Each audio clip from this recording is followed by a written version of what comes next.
জোর করে প্রার্থনা করছি, একটা সুযোগ আপনারা বিজেপিকেও দিন।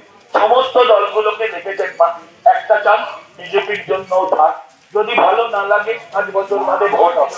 কিন্তু এই রাজ্যে শিক্ষিতদের ভাতা আছে, এই রাজ্যে শিক্ষিতদের কোনো চাকরি নেই, এই রাজ্যে শিক্ষিতদের কোনো ভাত নেই, এই রাজ্যে মেয়েদের কোনো সম্মান নেই, শুধু লক্ষ্মী ভান্ডার আছে।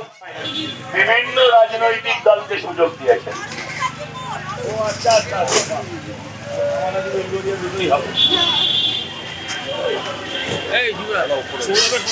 ভারতীয় জনতা পার্টির পক্ষ থেকে আশীর্বাদ চাই, সহযোগিতা চাই, প্রার্থনা করি একটা সুযোগ দিন বিজেপিকেও, একটা সুযোগ বিজেপি দলকেও দিন।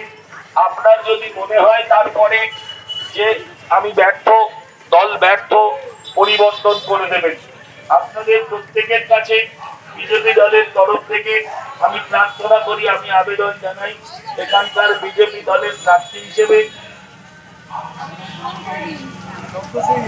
আমি কিন্তু অন্য দল করি, তবু আপনাকে বললাম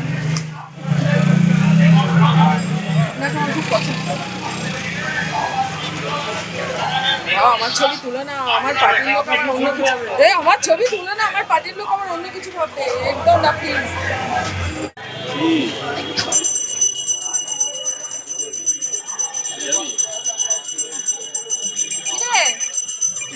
এখন আর চিনছিস না আমাকে, এখনই চিনছিস না, তাহলে 6 তারিখ 7 তারিখে কি করবি রে?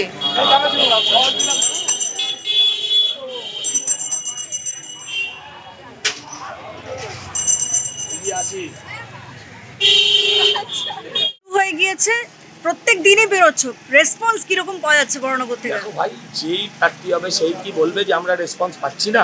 সবাই বলবে দারুণ রেসপন্স, দারুণ রেসপন্স।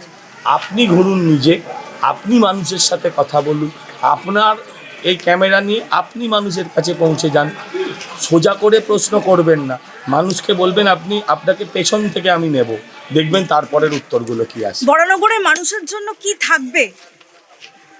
দেখুন, এই যেখানে একটা পার্ক ছিল, এই পার্কটা স্বাস্থ্যকেন্দ্র হয়েছে, এখানে কি স্বাস্থ্যের উপকার হয়েছে আমি জানি না, কিন্তু বাচ্চাগুলোর খেলার জায়গাটা নষ্ট হয়েছে। স্বাস্থ্যকেন্দ্র করা খুব দরকার, স্বাস্থ্যকেন্দ্র করার মতন আরও হয়তো জায়গা ছিল। প্রায় 100টার বেশি পুকুর গত 15 বছরে যারা বুঝিয়ে দিয়েছে, যেখানে মাল্টি স্টোরেড বিল্ডিং হয়ে গেছে, আকাশটাকেও যারা চুরি করেছে। এই বরানগরের অধিকাংশ মানুষকে জল কিনে খেতে হয়, অধিকাংশ অঞ্চল বরানগরে 2 ফোঁটা জলে 1 কোমর জল দাঁড়িয়ে যায়, বৃষ্টিতে 1 কোমর জল দাঁড়িয়ে যায়। এখানে রাস্তাঘাট দেখুন, রাস্তার আলো রাত্রিবেলা এলে বুঝতে পারবেন, আপনারা একবার নিজেরা ঘুরে দেখুন, তাহলে বুঝবেন যে বরানগরের মানুষ কি অবস্থায় আছে। যত্রতত্র ওপেন ভ্যাট এসে জঞ্জাল ফেলে যাচ্ছে, সে জঞ্জাল তোলার নেই, মানে একটা অসহনীয় অবস্থা। চাকরি পাবো না আমরা, বাংলার মানুষের কপালে চাকরি নেই। এই সরকার থাকলে, এই সরকার থাকলে ডেলি 50 টাকা, মানে মাসে 1500। একটু ভেবে দেখবেন আপনার মেয়েদের নিরাপত্তার কথা।